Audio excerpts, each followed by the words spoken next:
Hi, everybody. This is Dawn Mitchell, and welcome to Dawn of Sports. Today, Jim and I welcome back in Lea B. Olsen. We're going to put a capper. Obviously, we'll talk some women's basketball with the Lynx, but we want to welcome you back and delve a little bit deeper. And also, I want to give you a lot of props for a 10-year anniversary that you have going for your company. So we're going to talk to Lea B. Olsen in length coming up. That is what's known in the business as a good tease. Thank you. A 10-year anniversary we need to talk about here. We've had Lea on the show before, but this is the first time we've had her in studio. And we were lucky to be able to add Lea to our group of experts. She is now our WNBA, Lynx, women's basketball, and other stuff expert. So it's going to be a blast to talk to her. You'll be hearing her on this show periodically over the winter and a lot next year when the Lynx start up again. This is again Dawn of Sports. Dawn Mitchell, Fox 9. We're coming from the Aquarius Home Services studio. We'd also like to thank Lexus, Wayzata, and Maplewood, and Minnesota Masonic Charities. Wow, that was awesome, Jim, because when you said that we're having Lea on to talk not only basketball, but other things, I was so thrilled because Lea, from the day one I met you, and I've been here now 21 years. Wow. You have been a champion for women in a multitude of platforms in this town, obviously basketball being the one of them. So how has that been for you over the past, I would say, since I've been here? So I hate to say two centuries. Is that centuries? Let's go decades. Oh, thank you. Make me feel better. You see this coffee right here, I'm right? old, but come on It now. is a rainy Tuesday, and I need Little my whiskey caffeine. in there? Oh my gosh, I need the whiskey. Yeah. So, for the past 2 decades that I have witnessed you being such a staunch champion of men and women, but especially women and women of color, but any kind of person that wants to get into sports. You also 10 years. We kind of hinted off the top for Rethink the Win. You started in 2015. And it seems to have flown by. I remember when you were first starting that. Yeah. How has this journey been for you of late?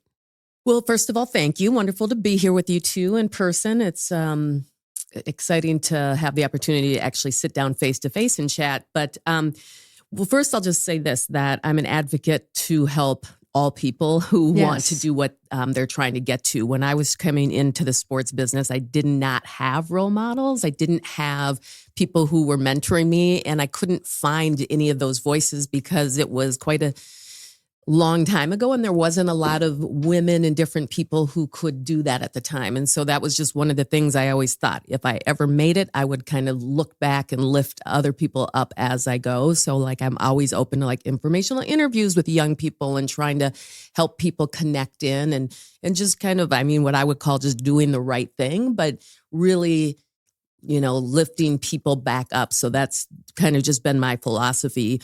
And with Rethink the Win is really a platform. And it's a platform that I use and I think about quite a bit because the world of sports just continues to change so much and ebbs and flows. And because of NIL and all of the different things we're seeing, in particular, we're seeing a real impact on young people and the expectations that we place on them now for sports and what they need to understand and the stressors that they're under. And so one of the big pieces for me is just kind of protecting our youngest athletes and understanding that they're not just little professional athletes. They are young people who are trying to find their way through sports.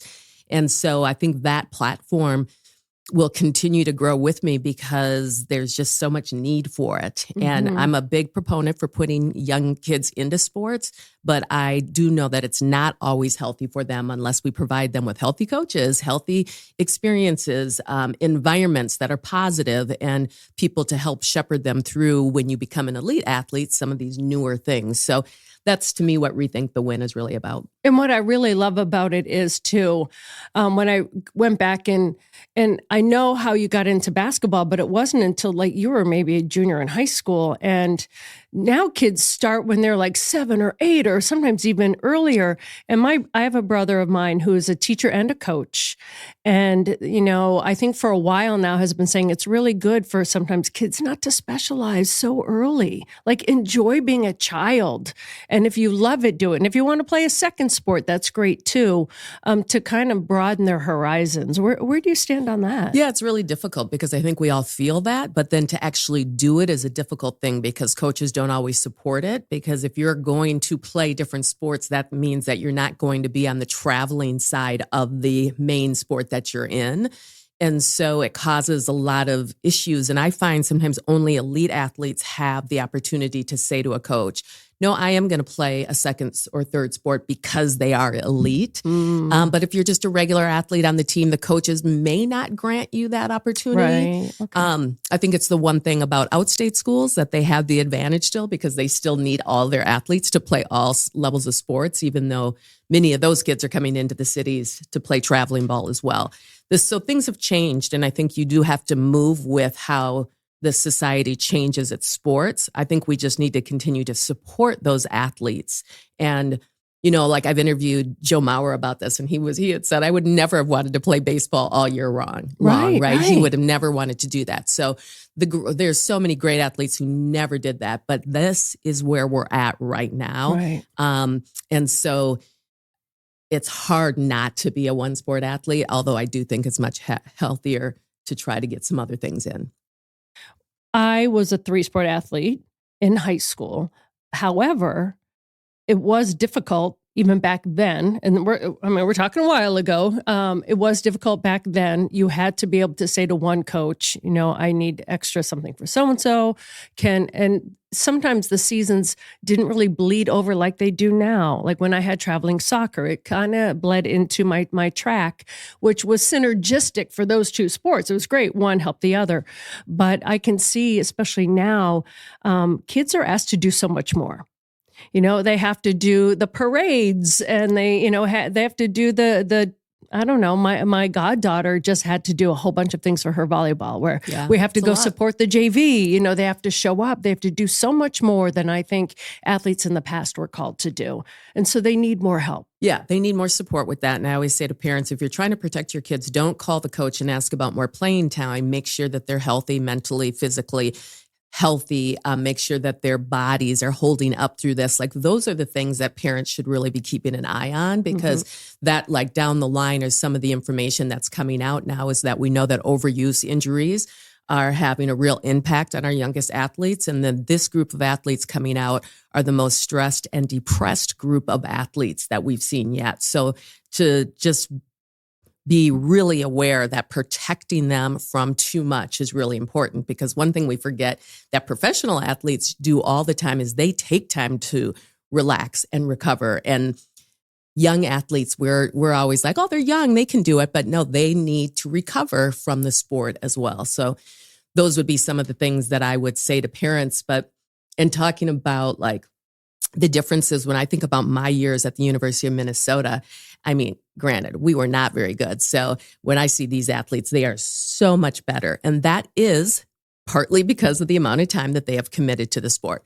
But I will say this, I feel like my experience at the U was more of a real college experience, because we had springs basically off and then worked for the most part in summers without coaching. Right now, the athletes at the University of Minnesota, it's 24/7. They have like a couple weeks off in the summer, and that's really it. So their experience is focused on one thing, that's basketball and books, and in that order. So it's just a different way to do it, and that's okay that we've moved into that. I would just say that we have to remember to support them through that. Yeah, I've had so many experiences in my life. I've been covering pro sports for 36 years now. And I've just dealt with so many athletes, and they benefited from playing the second or third sport. They benefited from the skills. They benefited from a different set of hand-eye coordination challenges. Soccer players, great kinesthetic awareness where your feet are. Baseball players, you know the drill. I mean, I think it's beneficial. Legit. It also gives you a chance to rest a certain set of muscles and develop another set of muscles. Also refreshes your brain. I think it's great in many ways. But, the other thing is that, what do we talk about in sports these days? What do we talk about around the Minnesota Twins? What are we talking about in this Vikings season? Injury after injury after injury. And part of that is bigger, stronger, faster athletes running into each other. But I really think a lot of it is I hear so many old school people, oh, the modern athlete isn't tough. It's the opposite. The modern athlete is so dedicated and so driven and on such a schedule that they never recover. to go to my old school baseball background. In the old days, baseball players play 154 games, then they go work in a hardware store or take the winter off, and then they get themselves back in shape the next spring. Today's baseball player starts working like 2 weeks after their season's over, which is admirable, but it can't be good for your body long term. It certainly can't. And I think you are starting to see those numbers play out. Isn't Tommy John's used to be something you would only see in the pros, right? Now you see that we see that in high school now. Yep. So those things are definitely true. And I think what's so critical is that, like, especially as we watch the WNBA, because the way that women's knees are shaped and the injuries that they are going to have as playing year round with the strength that they have at that level, I think it could really impact the game in a serious way. In that, like we saw this year, for various reasons, so many injuries to key players. And so I think the research needs to, especially for women in sports, has to be focused on preventative measures. What can we do that may be different than what the men are doing, because our bodies are shaped differently and we have different needs. But I do think that protect mode for the athletes is where we're going to need to go if we're going to continue to have them play 24/7 all year long and longer seasons. And the WNBA has a short season, but then the players are expected to play in other leagues. So that extends that. So you're never really sure how long they're going to actually be playing throughout the year. I think that, to me, needs to be the future for how do we protect those athletes. I could probably just talk your ear off and want to pick your brain about how medical wise for women, first of all, just we're delving into whole different things now where they're saying women have to be treated totally different from men on many different things. And the surveys are coming from every man was done. So, and I'm not even talking when you get older, perimenopause, menopause. I'm talking about right now. They're saying now that cold plunges are not as beneficial for women as they are for men. They just figured the study was on men. This is what it did for your heart rate, but it doesn't really help women as much. So I think we're just starting to scratch the surface on all the medical stuff. And when I was talking to Taylor Heisey from The Frost, and she has, and I have one of these Aura rings, and I'm not promoting it, but you have one as well. The number one thing I learned, and I'm not a professional athlete, but she has learned, is the recovery. Like my ring will tell me, you had a lot yesterday, consider today being a restorative day. And I was like, what? Yes. And I'm thinking, I would just kind of power through it, but then you feel kind of crappy. And she said, Team USA tracks us. She goes, and I'll get a phone call from the guy that works for Team USA and be like, you had amazing recovery yesterday. What did you do? And she's like, well, I don't know. I just kind of relaxed and ate a steak and, but that is so key. And so the more we find out more about women and how they can recuperate and recuperative sleep and just all that kind of things, athletes aren't lazy. Right. That's what I always said. I've never met an athlete that doesn't want to win. So we don't have to really worry about that part of it. Athletes want to win. They want to be the best. So we can move from there.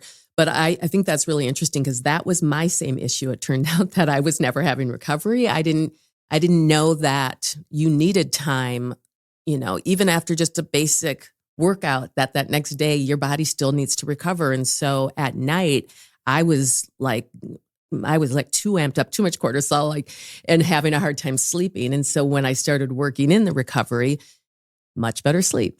So those are the things we'll have to start looking at. And I'm excited because I don't know if you saw on the opinion page in the Star Tribune today, but it talked about Minnesota there was an opinion article from Wendy Blackshaw and Melvin Tennant talking about Minnesota is the place for women's sports. Yes. And I thought that was super interesting because it's basically saying all of the things that we do here, the Tucker Center, the way we bring sports in, the way we support women athletes.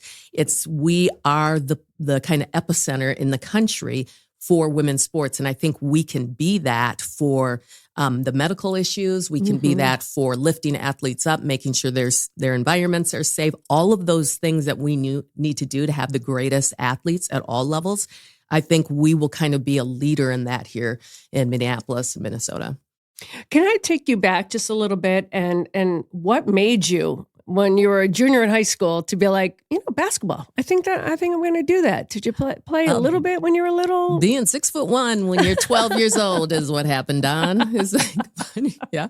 It's that obvious. Yes, it really was that obvious. And I was super athletic and super like competitive. But my parents who, I always blame them, but it all worked out. So there's nothing to blame anymore. But they were like, kind of interesting hippie types. And they were like, we don't want you to go to a regular public school. We want you to go to a open program where you can learn at your own speed, all this stuff. So the school I was at did not have sports. Okay. So that's why it took me so long to get to it. But like walking around Minneapolis, people would continuously stop me and be like, where do you play? Where do you play? So finally, my brothers were like, you should probably just go to a school that has sports. And so that's kind of how that happened and why it happened so late. And so I'm glad I was actually born in an era where I could actually jump in and still have time to learn it because it was like a quick study. I had to like figure it all out. So I played 1 year high school ball, 2 years at community college, then over to the University of Minnesota. So it was just quick study, quick everything. But as you said, most kids now starting at 5, I wouldn't have that opportunity probably in this day and age.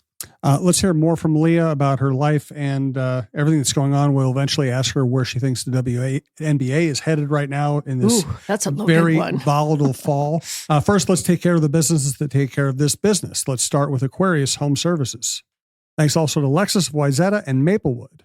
Hey, Rosie here for Lexus of Wayzata and Lexus of Maplewood. If you're in the market for a new luxury vehicle, look no further than my good friend Charlie Swanson at Lexus. Whether you're on the west or the east side of the Twin Cities, they have got you covered with 2 great locations, Lexus of Wayzata and Lexus of Maplewood. Check out the all-new Lexus TX, a spacious SUV with 3 rows of seating and plenty of room for all your gear. Head over to lexusofwayzata.com or lexusofmaplewood.com for details and to find your next ride today. And thanks to a great Minnesota company, it helps so many people, Minnesota Masonic Charities. You know, it's funny when you said, 6'1", that's what happened to me. Like I used to get things saying, we want you to be part of our swimming program. I have big shoulders. I literally, even when I was like under 100 pounds, my shoulders came out. I was like a linebacker. And people were like, you're a swimmer. I'm like, Mom, are they like looking in our backyard? Yeah. Like we had a pool in our backyard, but like I've never in my life been on a swim team. So it's just funny how people just look at you and say you're one thing. Well, and it turns out I actually probably should have been a volleyball player because when I got to the University of Minnesota, I ran into the volleyball coach at the time, who was Steph Schluter, and she looked at me and she was like, you are actually built for volleyball. And when I think about my skill set, it probably actually would have been better in volleyball, but I'm very glad that basketball was my track because that really has been my passion. Yeah, it has. And I know that Jim had alluded to it when we were talking about the WNBA. You've seen so many different iterations of it. You've seen so many, shall we say, genres of female athletes, right? Because now you say they'll start when they're 5 or 6, but you used to see different types of athletes kind of make their name. Even from Nancy Lieberman when I was growing up, and then Cheryl Swoops and Candace Parker. I covered her in high school just to see how she's transformed. There's just been so many great athletes to transform the game that I think just saying in the past couple of years, women's basketball has exploded. I think you and Marnie Gellner were talking about that specific thing not too long ago. And it's funny because it's like, it shouldn't have taken so long when you can say names like that before that. Yeah. And I think that maybe the question is, maybe it really wasn't long. It just felt long because if you think about the WNBA coming into existence in 1997, Minnesota Lynx coming to Minnesota in 1999, that's really not that long of a time to see how much the league has changed. Like it's pretty remarkable. But I think the thing is like when you're in it and you're working in it, there were definitely moments in those years where there weren't people in the buildings and some of the teams were shutting their doors down. And, like for me, I remember when the Houston Comets, when they shut down, it was really crazy because they were like the best team, so good, and so you're starting to think, is this going to work? And so there was those question marks, but so I actually think the process has actually moved pretty quickly. It just felt like a long time because we've been in it and watching it, and you want so much more for these athletes. And now that it has arrived and the platform was right and ready and it's here, it's really amazing seeing all the things that are coming out right now in women's sports around G leagues and new programs and unrivaled. And I mean, it is blowing up in every direction. So this definitely is the moment. Yeah, when you see growing pains like officiating, Yes. and I don't want to say bullying in terms of physicality, but things have to get under control. If you kind of look at it, that's kind of a growing pains in every successful sport. Absolutely. I mean, every sport has to deal with it, in particular when the athletes get faster and bigger and stronger. And the WNBA has reached that early. And I think if we look at some of the levels of officiating, where the officials are at, it's not enough. And I think the process to fix is pretty easy. It's like start a program where they're paid enough that they want to pick and select officiating in the WNBA, and then allow them to come through the college level and then get to a WNBA G League of sorts, and then come through, because I just think there just hasn't been a reason for people the best officiating to leave the NBA to come over to the WNBA and make way less than you would make. So there was just no reason. So of course you end up with a pool that isn't the best officials out there. Yeah. What's amazing is that you feel like the well-established billion-dollar sports leagues don't have enough good officials. So it kind of makes sense that WNBA, has that part of its business lagging behind a little bit. That being said, and we've already talked to you about the end of the Lynx schedule and what happened with Cheryl and everything else. Let's go really big picture here. WNBA has CBA negotiations. We have Nafisa Collier and Brianna Stewart and other star players involved in Unrivaled. There's discontent with the current commissioner. Is this growing pains, or is this a real imminent nuclear problem? I definitely think it's growing pains. I think, like other leagues, you've seen battles, you've seen lockouts, you've seen strikes, and you've seen them recover from that. I think the timing for the WNBA could be a little precarious because it is so popular and it's on the up and up. And so if there is a shutdown, I think it'll frustrate people, but I also feel like, unlike other leagues, I think the fan base is really on the side of the players. And a lot of times with like the NFL or the NBA, I think the fan base has been on the side of the ownership group. So I do think they could probably tolerate. So if it's October 31st that they have to have their CBA negotiations, I'm guessing that's not going to happen. And so there would be some type of shutdown, and then they're in the off season. So I think they can stomach it. But ultimately, to me, the best thing for the game is to be ready to roll in early May to get everyone back with their eyes on the WNBA again. And I do think that the owners all understand how important that's going to be to have that up and running. And that commissioner situation, I'll be very curious to see how they're going to figure that out. It's like, I feel like she's not going to make it through the process, but is it before the negotiations or after? And so that would obviously be up to the ownership group. Yeah, it seems like a huge groundswell, and there was going to be a sea change there. That's how I see it. That's how I saw it too. I don't have insight on it, just like everyone else, what I've read in the paper. But I would say too that having covered so many strikes, shutdowns of different walkouts, whatever you want to call them, no sport is ever ruined by them. People panic. People say they'll never go to another game. I'm done with them. The players are all greedy. You'll hear all the same proclamations you always hear. And guess what? Sometimes sports come back better. This doesn't feel like good timing for the WNBA because of the popularity. I don't think they'd lose their fan base at all. And maybe for the players, it's the best time, right? Because of that, because of this, right? When are you going to ask for things more so than when you have everyone behind you? When fans want to see more games, they do. And I know everyone says, why do you compare salaries? And I said, I don't compare salaries. People, just fans are saying, oh, she's only making this. I said, well, they play a lot less games in the NBA, but let's shrink it down. Like if the NBA played here, let's get something to really compare apples and oranges to. Right now, you can't. You just can't. You have to just look at their salaries based on what the WNBA is making, and they want their fair share of that piece. And that's what the story is. And people are conflating it to be something totally different. Like, oh, she wants to have, Steph Curry's. No, that's not. Yeah, they're not asking for equal pay of what the NBA guys are. They want their share of what is going on here. And I think that has to be clear for a lot of the, I would say, I don't know, come what may fans. Not like, I think the real fans understand that. Sure.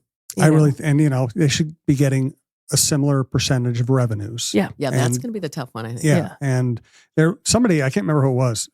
I think the New York Times quoted an award-winning economist in the last year doing a story about how this all should look. Mm-hmm. They said, Napheesa Collier should probably be making, given her value to the league revenues, everything else, she should probably be making like $15 million a year. Wow. Mm-hmm. And this is from an economist, not a sports fan, not an owner, not somebody who has He's just looking at the money. But that would be a game changer. You start, if the stars in the WNBA started getting paid $10 to $15 million, even if that lags behind the men's, all of a sudden now, not only does that prove highly motivating to the players as a group and players as individual, it also says something about your league. I still remember when Tiger Woods was starting to dominate in the PGA Tour, and the PGA Tour leadership, which doesn't always make great decisions, made a great decision, said, you know what? Our purses should be bigger. Mm-hmm. Because guess what? Somebody tuning in on Sunday afternoon and these guys are playing for $10 million instead of $1 million. That makes it feel bigger. It raises the stakes. It makes it all more legitimate. That's the way the WNBA should be looking at it. They should want people tuning into the games to go, that's Napheesa Collier. She makes like $15 million a year. Right. It's kind of like when the commissioner tried to give that little tiny trophy that nobody wanted because it was so little and tiny. God. You got to give a big trophy, folks. Oh my goodness. Also, and we brought up officiating with that. If your players are that valuable, you have to, the ownership and everyone else, you want to protect them. You don't want someone getting hurt on a stupid non-call or anything like that. You need to curtail it. And I know every league is different, but I know in the NFL, in order to, like, let's say they're going to the playoffs, they take a referee crew that has been graded the whole season long. And then it's so the best of the best are the ones that go even just to the playoffs, let alone the Super Bowl. When I found out and looked at the credentials for the guys that were in the semifinals for the WNBA, I was like, are you men and women, not just guys? But I was like, are you, for me, who I thought I was educated on what was going on with them, I was shocked. Well, and I think that's the frustration of what we saw in Napheesa Collier's basis for her exit interview speech was this has been going on for a while and no one's been listening. And when I say no one, I mean the league. And so this complaint has it just became so common, especially this year, but in the past few years, you just hear it over and over again from everybody. And I think it was really landing on deaf ears. And it kind of like hit this tipping point here in the semifinals game with the Lynx. If you were a player right now, and you were on the Lynx team, that'd be fun. How would you feel about being on a team that kind of now has been kind of, I'll say, ripped off 2 years in a row, with a coach that is as decorated as they come, and with players around you? Would you be angry? How would you be right now? I mean, you're with them. Are they angry? Are they disappointed? Are they disenfranchised? I mean, what is it? I think, probably all of those things from what I see. But in the end, and you hear players say this all the time, they can control what they can control. And so it caused for the movement that they are doing now, hence the Napheesa Collier speech. And so, the frustration, because the window for championships is so small, and you get an opportunity with this group. I mean, we may have just lost the window for this group that we have in, right? So you don't get, like, you start thinking you get a lot of these opportunities and you really don't. And so I think that part is just like heartbreaking, frustrating, angers you. But then, like, these are professional athletes. This is how they make their living. And so you got to keep it moving. And that is what they will all do. But yes, you could feel the frustration and the pain. Do you think, I think we all have the feeling that this group is going to be broken up inevitably. Do you think Napheesa Collier wants to come back and play for the Lynx? Is that a priority for her, or would it be convenience or priority? I guess is the way to put it. I would think it would be a priority for her because, coaching has gotten better in the WNBA, but like this year, there was some coaches in this league that were not good. And so to take a chance and have, go somewhere that doesn't have good coaching, I think is really risky when you're sitting under the best coach in the WNBA. So I would think she's settled here. She's comfortable here. Her husband's good here. Her daughter, she's got all those things. And then in a way, like, she strikes me as like a Maya Moore, where just like one place in her career is all she wants to be at. And so that's my view of it for her. And I certainly hope that that's what she wants to do, because she's one of the most unique players and leaders, I think, in all of sports. I agree. Even the past couple of years, we'd be in our sports department at Fox 9, and we'd all just be watching, and she would turn some unbelievable play. And then one of our photographers go, "Have you ever noticed she doesn't even sweat? Like, look at her. She looks like she's fresh out of a photo shoot, and she just powered her way through. And no expression, right? Calm, but not an expression like I'm stoic, just kind of like peaceful, calm. Yeah, I'm like, you can't speed her up. She's like a machine, but in the best of complimentary ways. It's incredible. I remember watching her in her rookie season, and in practice, Coach Reeve would be showing her something she wanted her to do, like a post-up move, and she would be teaching it to her. And then you would actually see her do it in the game just right away. And her ability to take the teaching and turn it into the post move was unbelievable. And it's just she's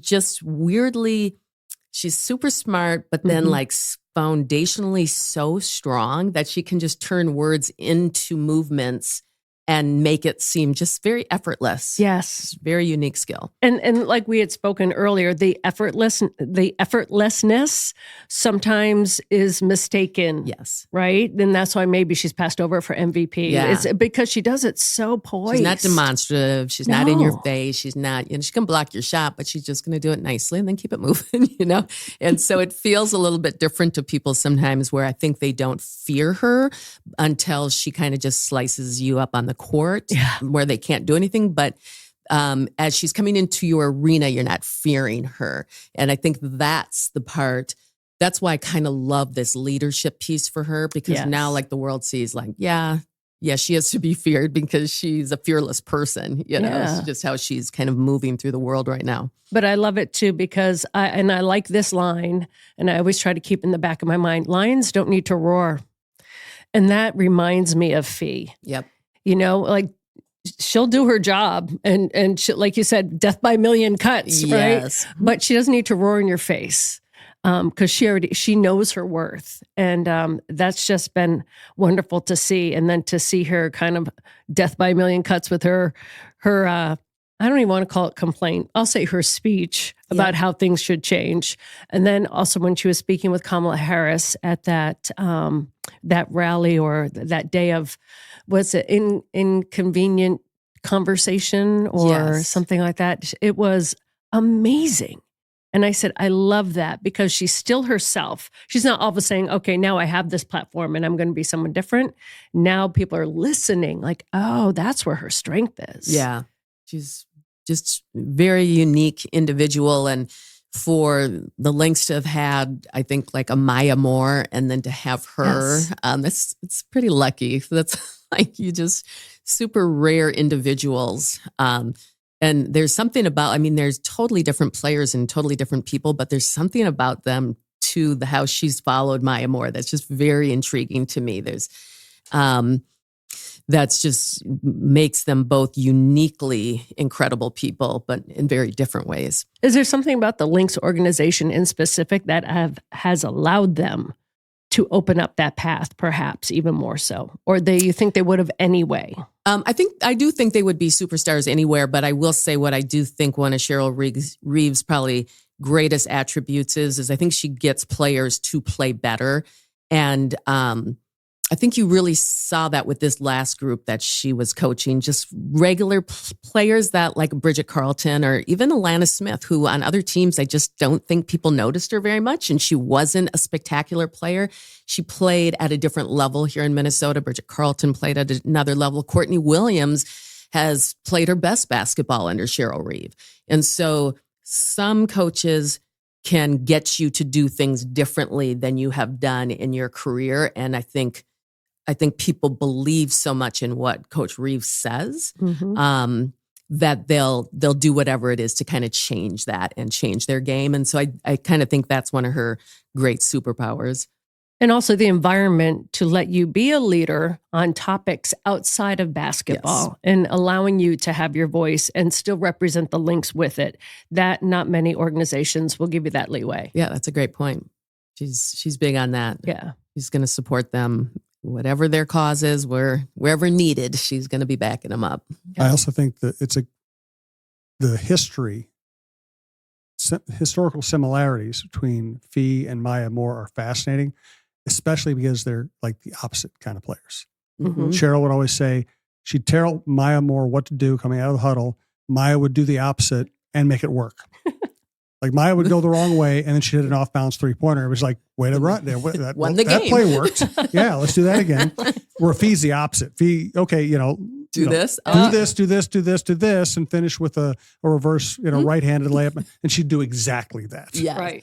Yeah, and I always remember, because like one thing that's interesting to me about watching Coach Reeve with this generation of players is that they don't love being yelled at, really. Mm-hmm. This generation doesn't. And Coach Reeve is an old school yeller, and she gets away with it still, right? And so, and Maya, she used to like yell at Maya a lot. And I was always like, can you yell at Maya more like that? And Maya just would never change her face, and she just did her thing and didn't impact her at all.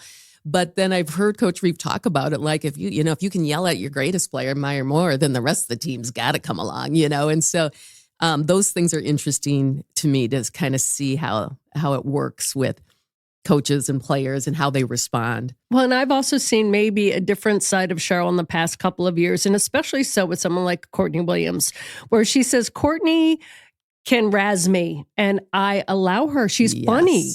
And she said, so I think there's a different side to me that a lot of people don't know. My teammates, my team knows, but, and so she goes, maybe, I don't know, maybe that's brought a little softness to Cheryl a little bit. Yeah. You would think after all these years, she might just kind of take it down a notch. Ain't gonna happen. Not gonna happen. Okay. Keep it moving. Yeah. Lea, I know that this is going to be the first of many that we're going to check in with you and just some quick topics that people don't even know about you. You're so into fashion.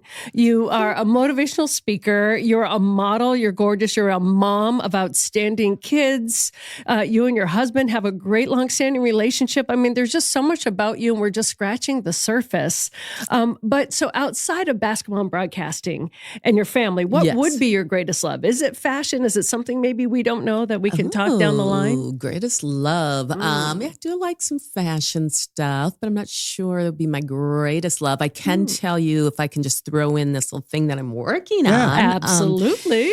I have been asked by the Minnesota Historical Society to write a book on women's basketball in the state of Minnesota. And yes, I wasn't really sure exactly kind of like how to do that first. So we talked about this for many, many, many months. And so basically they want it to come through my eyes of being like a player, a broadcaster, working in sports, Rethink the Win, all of the things.